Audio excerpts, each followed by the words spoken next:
केशव गोस्वामी जी हरिद्वार से। राधा राधा। जी जी। महाराज जी, अखंड भजन या अखंड स्मृति जिसको सभी संतों ने सर्वोच्च अवस्था माना है, देव ऋषि भी नारद जी ने भी जिसको अव्यव्रत भजनात् कहा है, वो अवस्था आपके अनुसार कैसे प्राप्त हो? तदर्पिता अखिलाचारिता।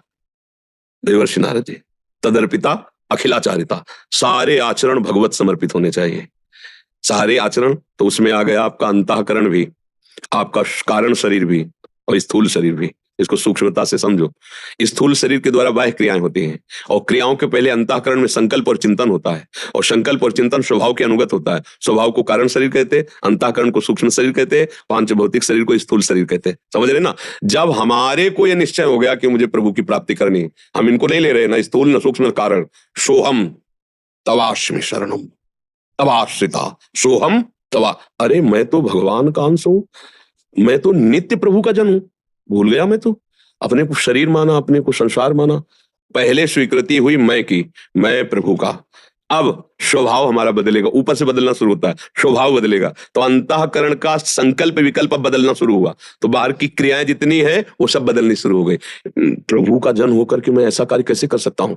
चिंतन बदला, क्रिया बदली, तो तदर्पिता अखिलाचारिता। जितने आचरण वो सब प्रभु की प्रसन्नता के लिए हो गए। श्री कृष्ण अनुकूलेन प्रतिकूल से वर्जनम। कोई भी प्रतिकूल आचरण नहीं। अब बचा क्या? केवल भगवान का चिंतन, केवल भगवान। अखंड स्मृति का मतलब केवल बराबर माला चलाना नहीं होता।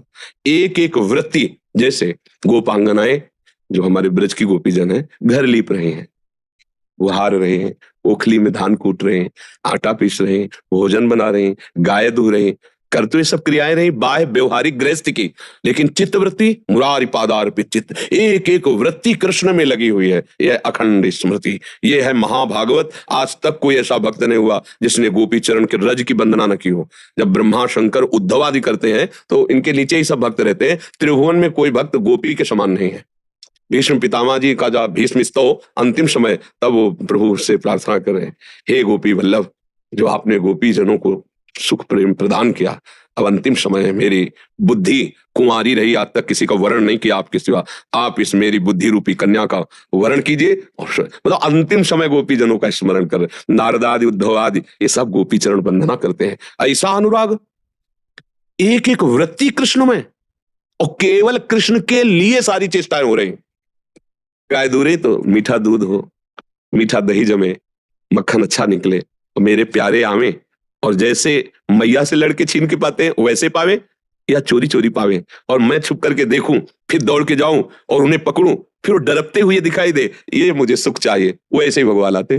भगवान माखन चोरी, कुंड भरे बाबा के, कुंड, वहां दही दूध रखने के लिए बाल्टी और कलश नहीं थे, कुंडों में रखा जाता था, लाखों गवे लाके। ये भक्तों, अब एक एक वृत्ति भगवान में अर्पित करने के लिए तदर्पिता अखिलाचारिता। आपके सारे आचरण, सारी क्रियाएं भगवत विधान के अनुसार होनी चाहिए। कार्य व्यवस्थित हो, तस्मात् शास्त्रम प्रमाणम ते। शास्त्र के अनुसार श्री कृष्ण ही तो गीता गायन कर रहे हैं। हमारे गुरु, हमारे प्रीतम, हमारे प्राणाराध्य श्री कृष्ण है, और उनकी पसंद है कि ऐसे चलो। हम वैसे चलने लगे तो स्वयं में वो कृपा करेंगे। पूरी गीता सुनने के बाद अर्जुन को क्या फल मिला? नष्टो मोहा। बस यही तो आप पूछ रहे हैं ना। स्मृति लब्ध्वा, पूरी गीता सुनने के बाद मोह का नाश हुआ और अखंड स्मृति प्राप्त हो गई।